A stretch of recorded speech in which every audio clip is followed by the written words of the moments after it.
thank you so much, everyone, for joining. Sarah, we're delighted. Thank you again for coming to give a talk, and take it away. Fabulous. Let me just try and share my screen. Can you see that? Perfect. Yes, thank you. Fabulous. Okay, so I am really happy to take questions as I go along, but the vagaries of Teams mean that I can't actually see your questions.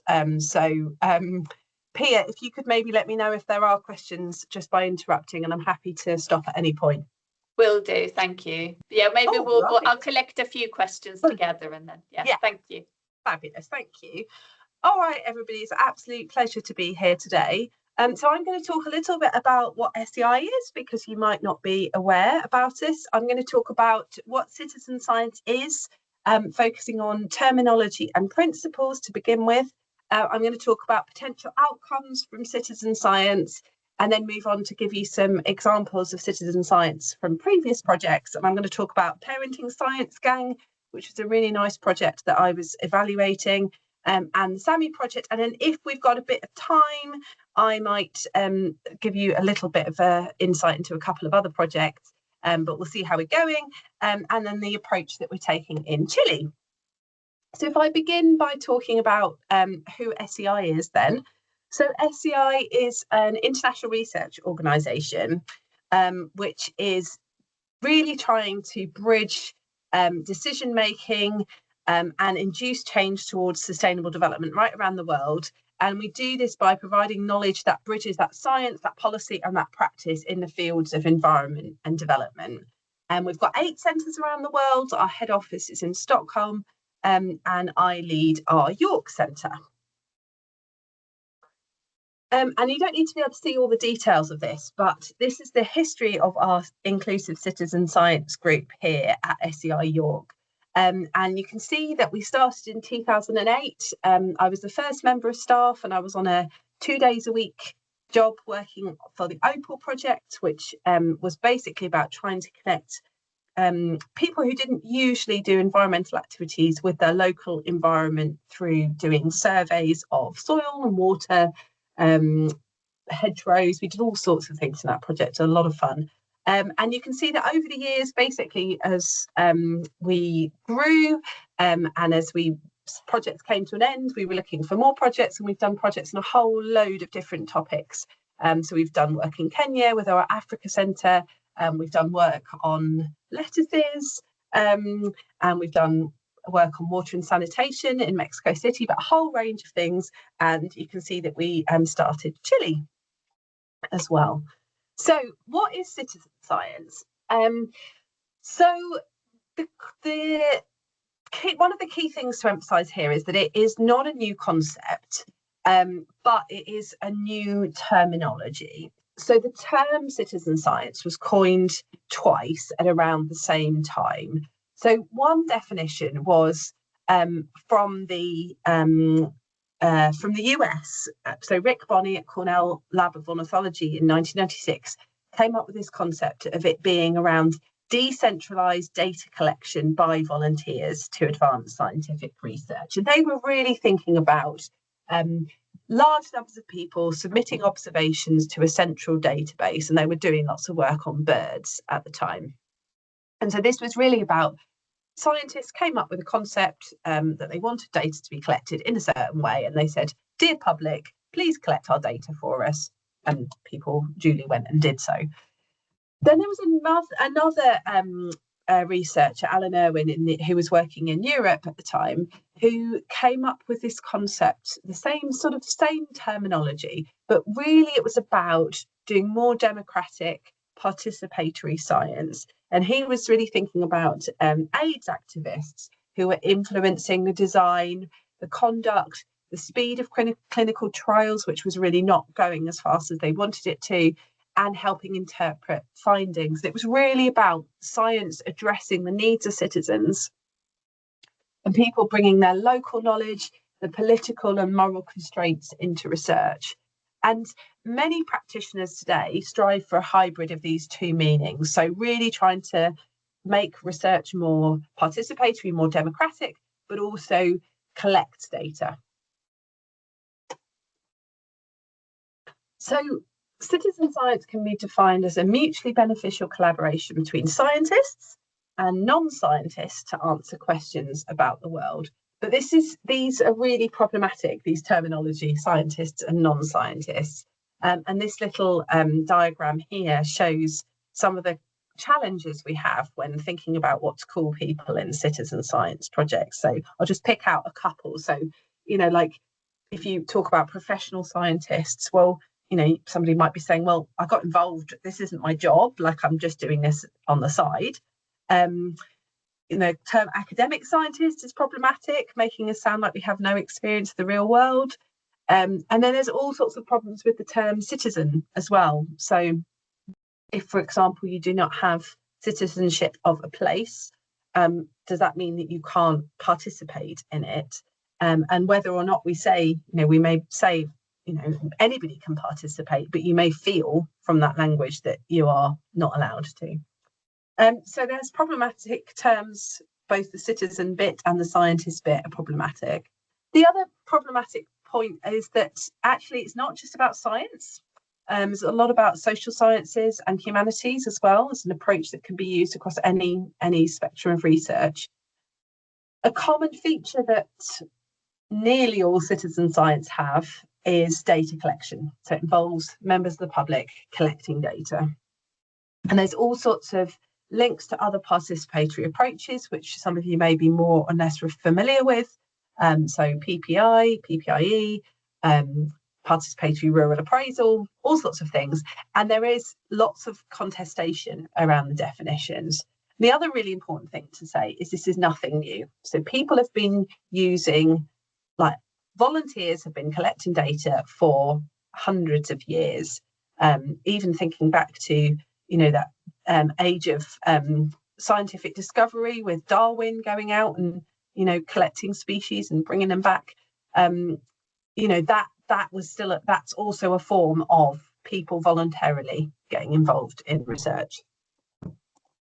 So in our inclusive citizen science group at SEI York, we're conducting participant-centred research for environmental sustainability.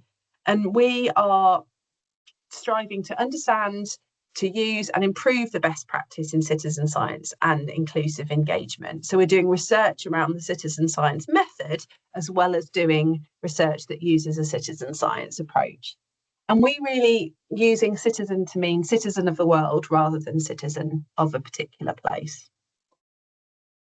So I'm going to talk through the 10 principles of citizen science, which I was one of the co-authors of, to explain the kind of basics of citizen science. So these were generated for the European Citizen Science Association, but they're now used right round across the world to emphasise what citizen science should be.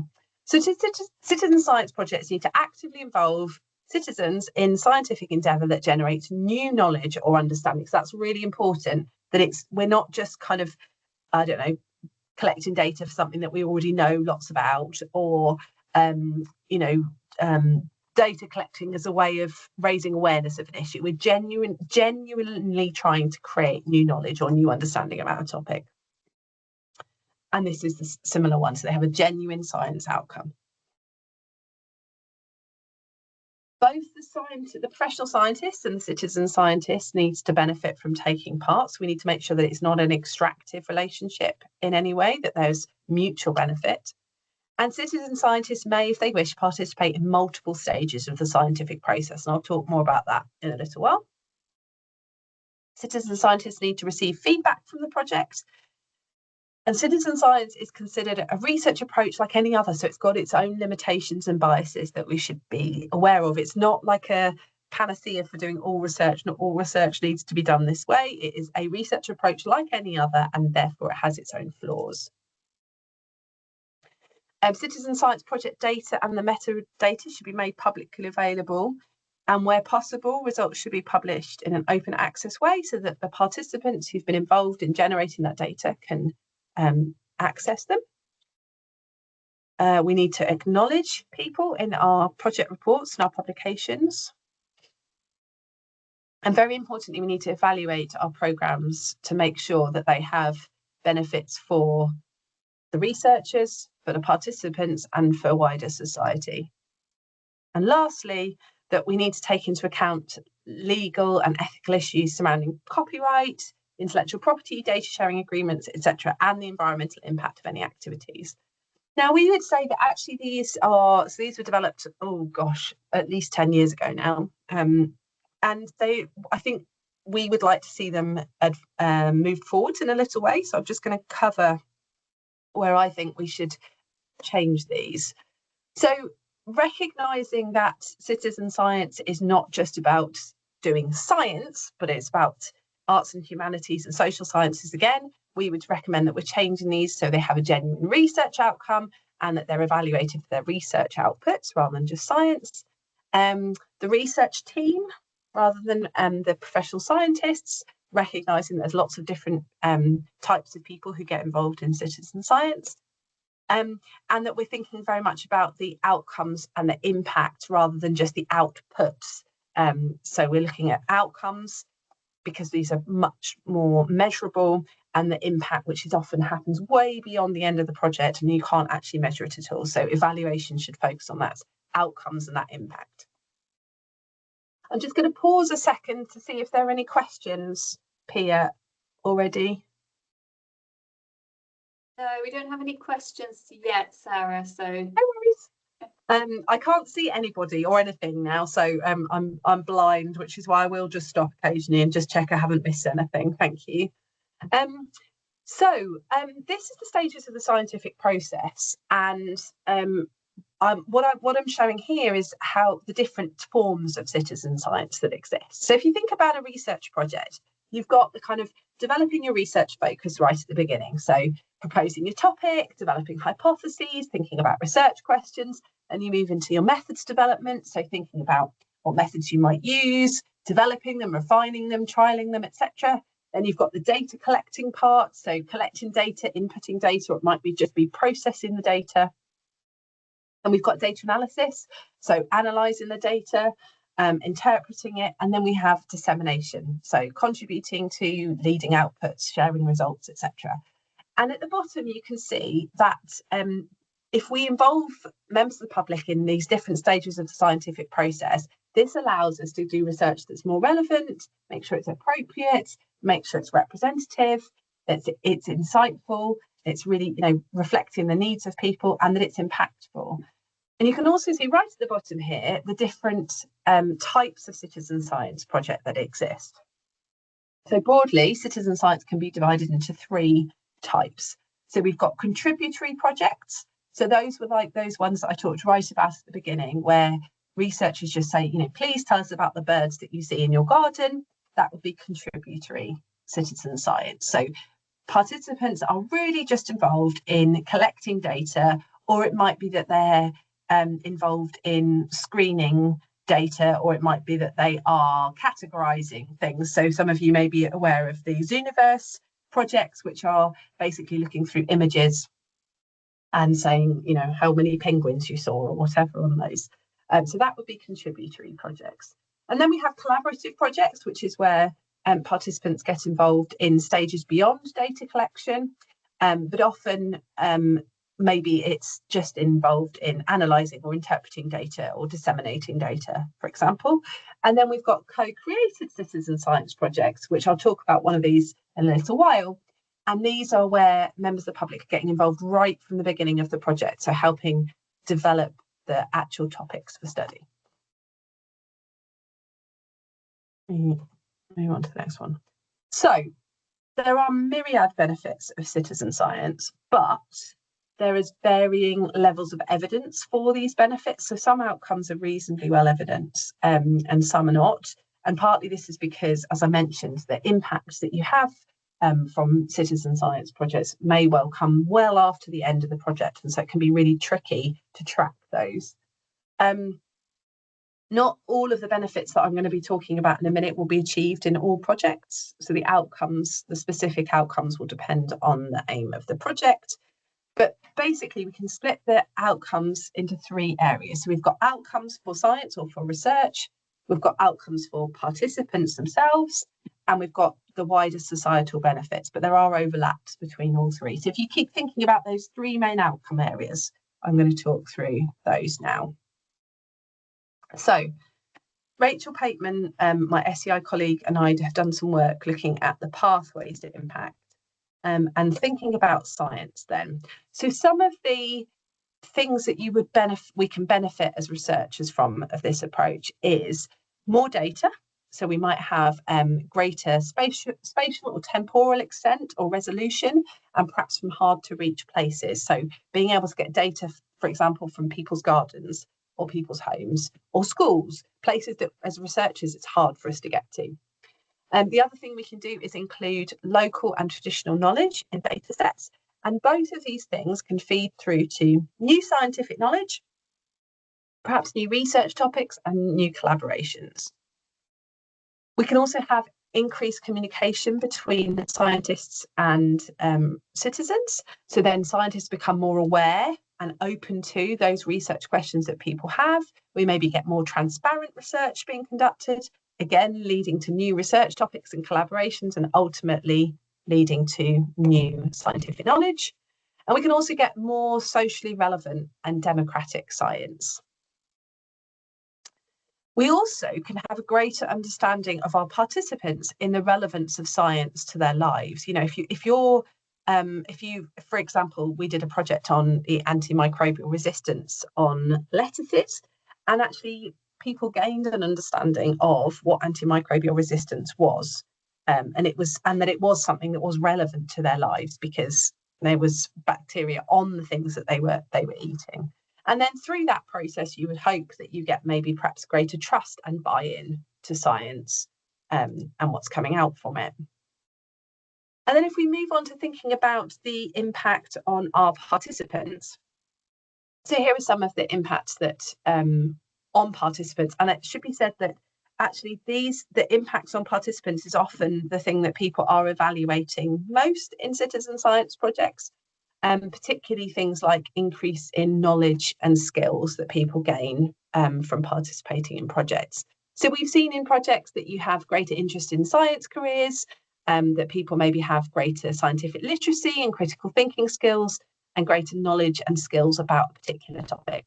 So this can have benefits for employment, and if you've got diverse participants at your beginning, and that's a completely different talk which I can give or talk to anybody about at length, you can have increased diversity of your workforce. Often our projects aim to raise awareness of particular issues, and if you do that, you can have change in people's values and perspectives. And we can also have goals around empowering people, giving them motivation and self-esteem, improving self-esteem, perhaps leading to citizen advocacy, campaigning, political participation. And then these two things can lead to behaviour change and possibly action and changes in policy or decision making. And then we've got another suite around enjoyment and personal satisfaction from participating. If you're doing outdoor activities particularly, you can give people a sense of place, sense of connection to nature. We can get reduction in stress related to that.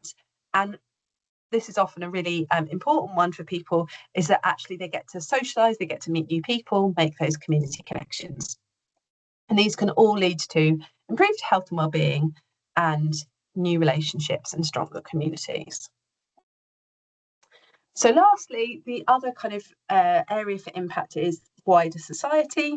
And so we can have an active and meaningful involvement of a wide range of people, which can give greater buy-in and ownership of results, new partnerships, great shared knowledge and shared understanding of issues, leading to results actually getting used, perhaps having greater technical, social, political innovation, more collegiate decision making, including bringing civil society voices into decision making.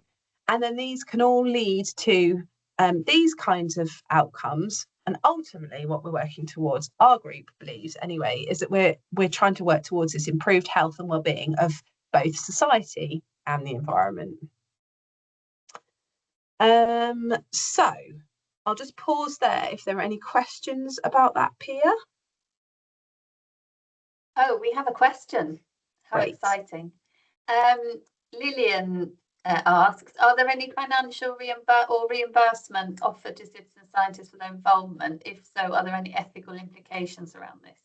Yeah, great question, Lillian. Yes, so the answer is yes, some projects do reimburse participants and some projects don't. And it's very much depending on the context, what your aims of the project are, and whether that's kind of the norm within that community. So, for example, in the work that I've done in Kenya on air quality, our participants were members of, they lived in an informal settlement. And if they hadn't been participating in our research, they would have been going out and doing informal waste picking or other work which they would have been able to get income for. So in those instances, we did pay people a kind of a day rate for being involved.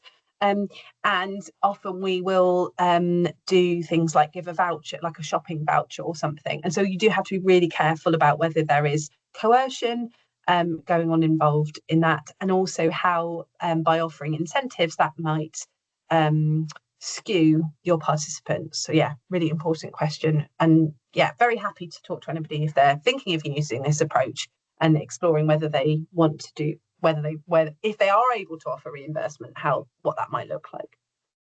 So I'm going to talk a little bit now about co-created citizen science, because I'm going to talk about Parenting Science Gang in a minute.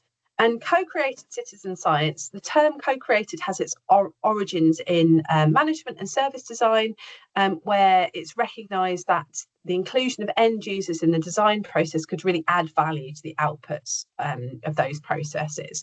And co-created citizen science, as I said, involves people throughout the whole research process, and it's where interested parties come together to understand and address a shared concern. And it might be that it's initiated by researchers, or it might be a community organisation, or it might be individual members of the public initiating those. And a key feature is it aims to transfer control and power from researchers to citizens, and it really valuing the inputs of both groups. And there's lots of overlaps, particularly in this co-created or co-designed citizen science space, with environmental justice research, participatory action research, and community-based participation research. So again, this is nothing new. It's just a sort of a new terminology, I guess. So I'm going to talk about Parenting Science Gang for a bit, which is a really nice online co-created project. I got involved in this project because there was a precursor project called Nappy Science Gang, which was about it was parents wanting to find out basically how best to wash cloth nappies. And I was at the time on maternity leave with my first child and was using cloth nappies, came across this online and thought, oh my goodness, this is like my pre maternity leave job, like citizen science, and it's cloth nappies, which is the world that I'm in currently. So I got involved with this project and actually offered up my services as a volunteer to help evaluate the project. So did that, and then Sophia Collins, who was the person behind Nappy Science Gang and Parenting Science Gang, said, do you want to get involved in this new project that we're applying to Wellcome for? So we got a Wellcome grant from 2017 to 2019, and it was really in response to the fact that early parenthood can be really scary and isolating. You go from knowing, you go from being in your job and knowing how to do your job to then suddenly you've got like a tiny screaming child who's completely dependent on you, and it's it's absolutely mad, it's wild. But it's a really important time in children's lives, and lots of parenting advice is given out, but a lot of it is not evidence-based. It's kind of, well, this is what I did. So we did this project, which was Facebook-based, which is where new parents were hanging out in the late 2010s. So we had nearly 3,000 members who were predominantly female, white, 25 to 44, had one or two children, were based in the UK, and it was entirely parent-led. So I was the most like a scientist on the project, and I'm not really a scientist, I'm more of a social scientist, but I was the nearest thing that they had to being a scientist on the project, and the only employed researcher. So we had live chats with researchers, we had lots of asynchronous conversations on Facebook, and lots of support from our 2 project coordinators. So what were some of the impacts of this project? So thinking about those 3 domains, so science and decision making, we had 8 papers. One of our researchers who we collaborated with on the project said, this is an awesome data set. I've never seen in my career to date a data set like this. This is massive, brilliant. I don't know anyone in science who has this. And we opened up new areas for research. So one of the things that parents were really interested in was breast milk composition for older babies. Anyone who's been a parent and has breastfed children will be told, you know, oh yeah, once you get to 6 months, like your baby moves on to solids, there's no nutritional value. But mothers were like, this feels like rubbish to me. And so we did some research around it. And one of the researchers we were working with at Imperial said, almost single-handedly, you've opened up a new area of research. And we gave testimony to the Infant Feeding All-Party Parliamentary Group. Our fabulous participants gave presentations at healthcare professional conferences, and they had policy outcomes, for example, on flexi schooling, which is where your child is partly in school and partly homeschooled. Thinking about the collaboration between the researchers and the participants gave scientists new ideas for research and different perspectives on their work. So I'll just let you read this one because I've got a bit of a cold and my voice is getting a bit tired out.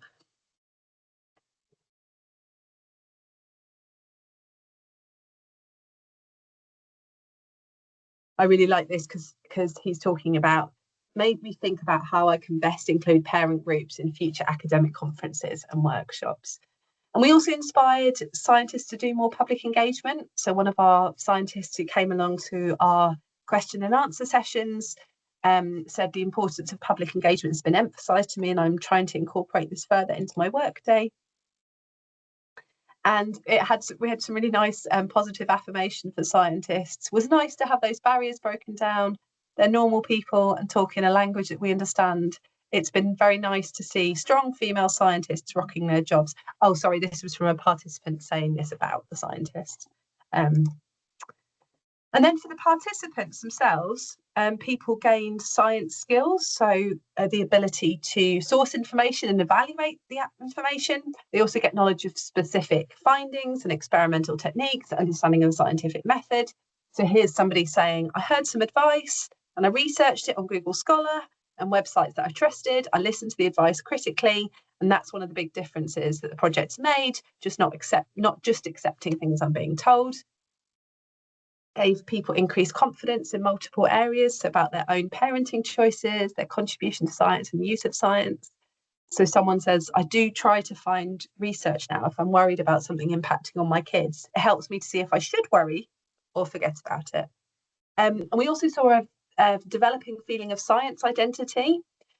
So somebody says, I've never been as interested in something like this. It'll be plaguing my dreams or nightmares for some time. I've been trying to figure out how I can be a scientist for my job since joining this group. And then also really importantly, we had this kind of feeling of being something other than a mum, because I think in your early days with a new child, it can feel that is your entire identity other than being a provider of food has been lost. So this person says, this was one of the most empowering things that I could have gotten involved in at a time when I was feeling vulnerable and frustrated. I was able to use my brain again and assert my identity as both a mother and an academic, and also learn loads and meet other inspiring people. And I should say that so this mother was also a researcher when she wasn't being on parental leave. So they found it really useful to bring that side of their identity back in. I'm going to pause there in case there's any questions about Parenting Science Gang before I move to talking about SAMI. I just had one, Sarah. Yeah. If that's okay. So it sounds amazing, but it does sort of highlight, so as health researchers, we do a lot of PPIE. Mm-hmm. And one of the things is this issue kind of like having a really broad, getting people involved that aren't the kind of the usual crowd. Yeah. And I saw, for example, like, I totally get that for that project, you were aiming towards women on maternity leave and stuff, but like, yeah, it's just, maybe you're going to talk about that, but I think that's that's always the challenge, isn't it, with getting a really broad, and how much extra work that would be, but it's definitely worth it. It's just, I guess it's like an extra layer that people need to think about. Yeah. Absolutely. And I often say to people, like, you can't just like build a project and expect that people will come. Such a lot of work goes behind the scenes for recruiting participants and then retaining them, keeping them involved, keeping them engaged.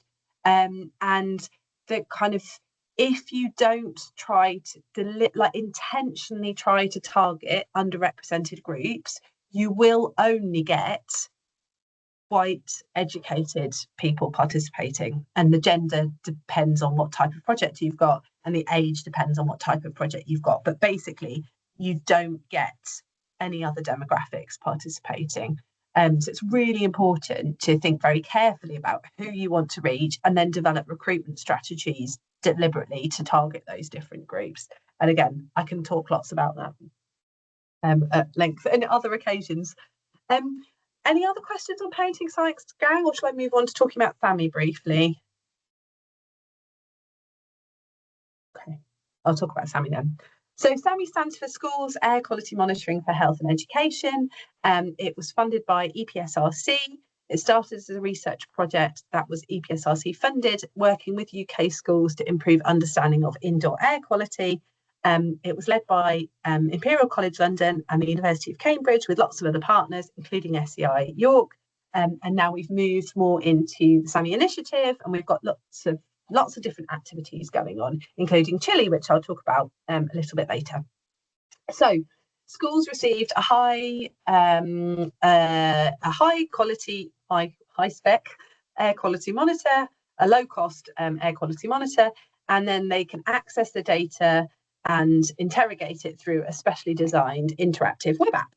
So they got a monitor, we set them activities on the SAMI web app, and then they complete those activities. So they learned about indoor air quality, and then also, really importantly, they inputted important contextual data, because we sent these monitors out into schools and we had no idea where they were going to put them. So we gave them advice about where to put them, but we had no idea whether they were going to put them in like a cupboard or whether they were going to put them in a classroom as we'd instructed.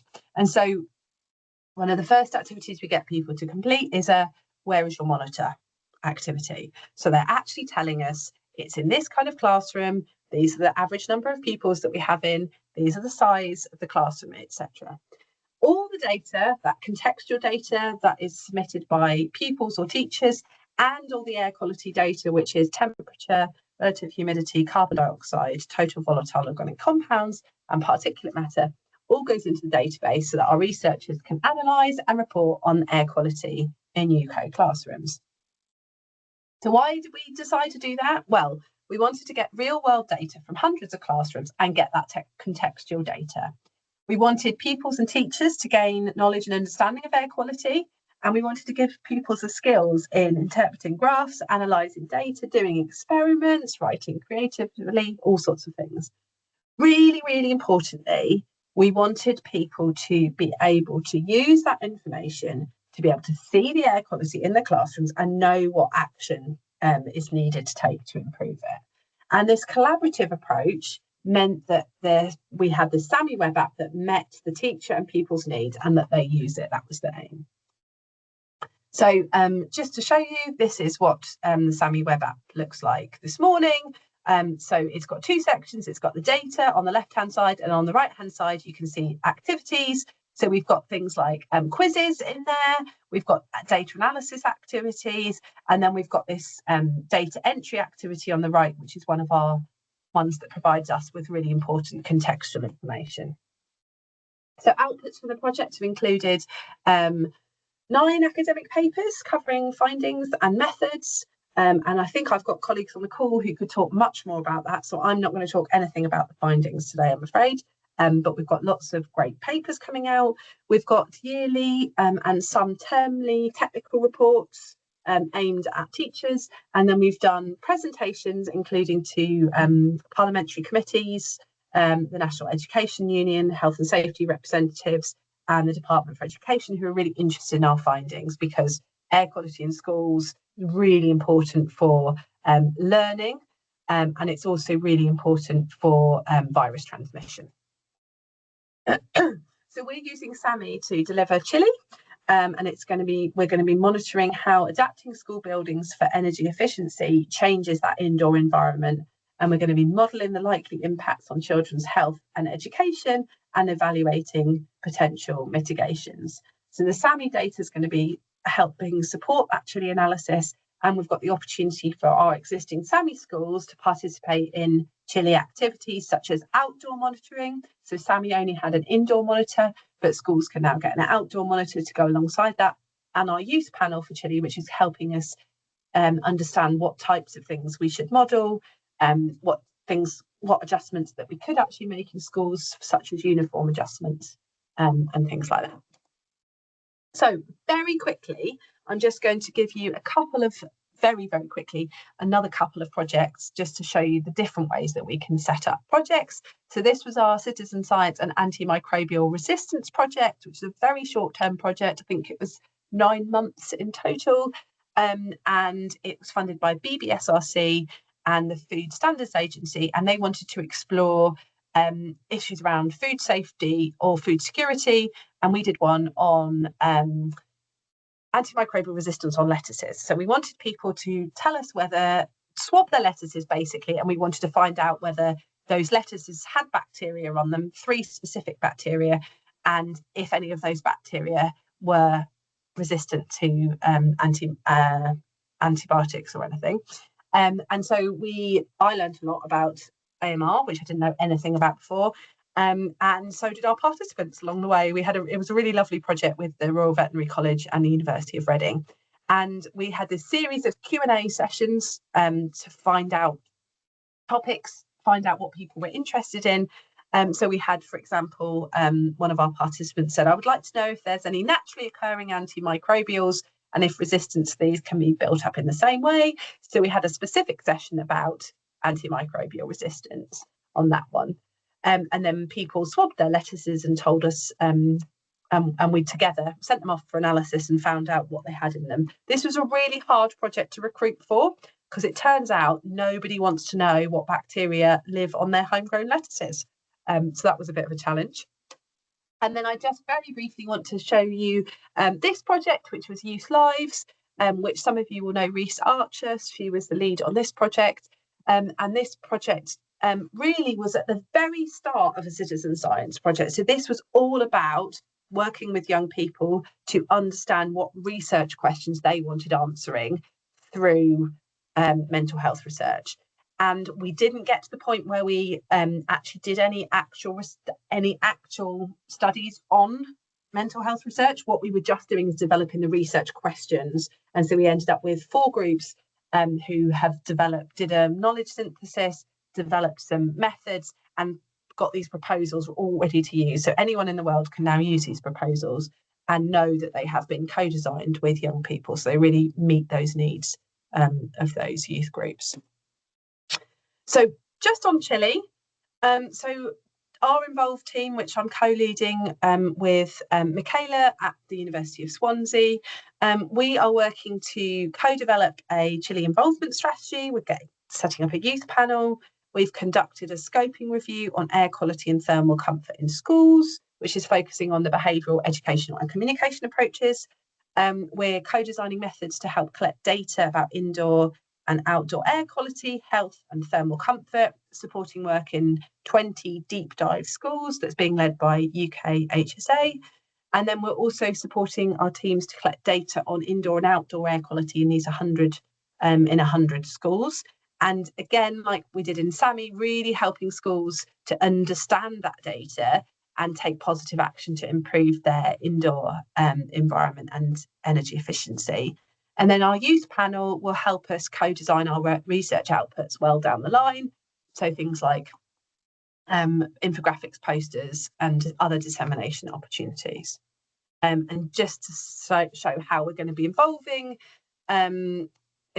people, we're following the 10 principles of citizen science, and things that we're going to be doing are making sure that we've got pupils and teachers involved in that co-design work, keeping everyone informed with findings via school-friendly summaries, making sure that we're doing everything in a kind of very safe and ethical way, and making sure that our schools, who were recruited through SAMI and Happen, which is Michaela's project in Wales, which is going to be recruiting schools, making sure that they're really acknowledged in any published articles, and that all our partners do the same too. So that is it, and I will take any questions. I'm going to stop sharing so I can see everybody. Thank you so much, Sarah. That was brilliant. Absolutely fascinating. So do we have any questions? Oh, I think we have one already. Let's see. So we have one from, I'm going to start from the back. So from Doug Booker. He says, rambly question, sorry. I'm really interested in the navigation of who's a scientist or citizen. You showed how this blurred during the case of you being involved in a CLOS-NAPI study. How do you navigate these divisions in potential contributions when scientists might also be deeply concerned, affected by a certain problem? Yeah, such a great question, Doug. And I think, I mean, that's the thing, right? It's like, you don't come to work and you're like, right, I'm going to take off my parent's hat and I'm now a scientist. Like, you know, you can't shift your identities in that way. So one of the things that we do is we use a positionality tool. So we're actually kind of thinking about like, what's my positionality in this project? What can I bring? How am I affected by the issue? How does that affect me? And like how I might analyze the data. So I think that's really important. I think I can share one with you, Doug, that you might find interesting. But I think that's a really good starting point, is acknowledging that you haven't just got one hat on. Everybody is carrying with them multiple identities. Yeah, it is tricky to navigate. Thanks, Sarah. That's a great question. So then we have one from Chiara. How do you manage getting up to speed on a new topic you aren't necessarily an expert in, alongside running citizen science you mentioned? Citizen science, you mentioned learning else about AMR. Did you have to do a lot of background reading for the project or almost learn on the job? Yeah. Oh, this is such a great question. And Kira, this is one of the reasons I love citizen science, right? Because actually, like, I don't know if Henry's on the call, but Henry, who was leading the SAMI project, will tell you, like, I didn't know very much about air quality when I started on SAMI either. And I really do it as a kind of learning on the job. And I see that as a kind of actually quite leveling activity, because I am the one asking those kind of, no questions are stupid, but like those questions to researchers going, why do you do it like that? And I know that I can ask those questions, and my participants will also have those questions. And so I think actually coming to being not an expert in it actually is a really useful space. I often see myself as being a bit of a bridge between the kind of the people who have the research expertise and the participants who might not have. Some of them might have that expertise, whereas others, you know, might be coming to it completely fresh. I'm on a project at the moment which is really interesting because it's on water quality in Yorkshire, and it's called Aqua, Action for Quality Aquatic Environments, funded by NERC. And we've got a fantastic group of community partners involved in the project who are co-leading it, and they have much more expertise than I do about water quality monitoring, because they are going and running water quality monitoring things all of the time. And then I've also got researchers who are on the project who are, you know, developing new methods for monitoring E. coli and things like that. And so I'm sort of in the middle, not knowing anything about either side, but actually it's really useful because it gives you this opportunity to say, actually, can you explain that a bit more clearly, because I don't understand it, which I think is really important. And I think, you know, as if often I am just facilitating conversation between the researchers and participants. And I think actually not knowing very much is quite useful. Great, thank you, Sarah, and thanks for the question, Cara. Are there, do we have any other questions? I had a question which is related to Doug's question, if that's okay. So I'm just wondering, in terms of, because you were saying about positionality, and of course it's important to have, you know, with scientists, but do you think it's also strength that, you know, you are, you know, I'm just thinking, you know, as a child health researcher, you know, as a parent as well, do you think that kind of brings an extra passion and kind of understanding of the topic as well. Like it shouldn't just be seen as something that can blur edges, but actually it's a strength as well. Yeah, that's absolutely. also a really rambly question, but yeah. No, absolutely, Pia. And I think that I think it can be really helpful to have that like personal identity or that personal like affiliation towards the topic.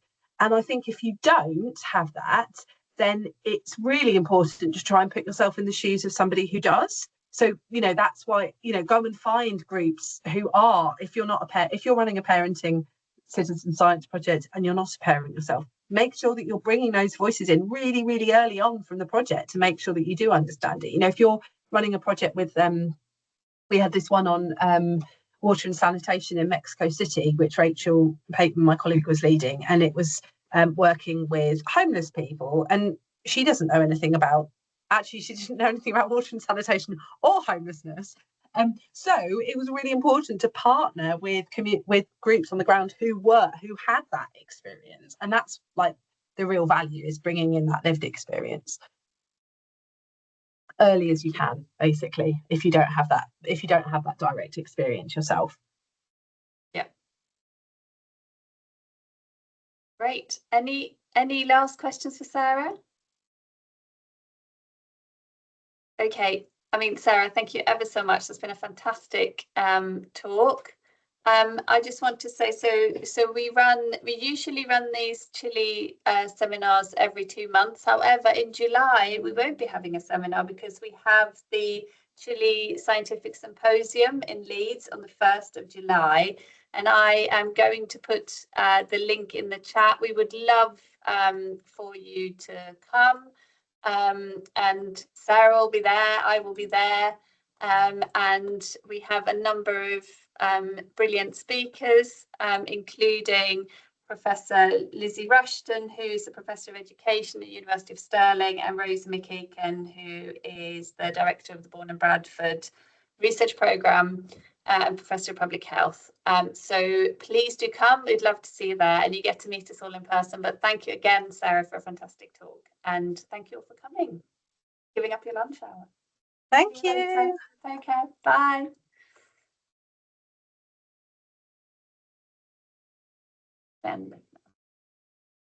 Okay.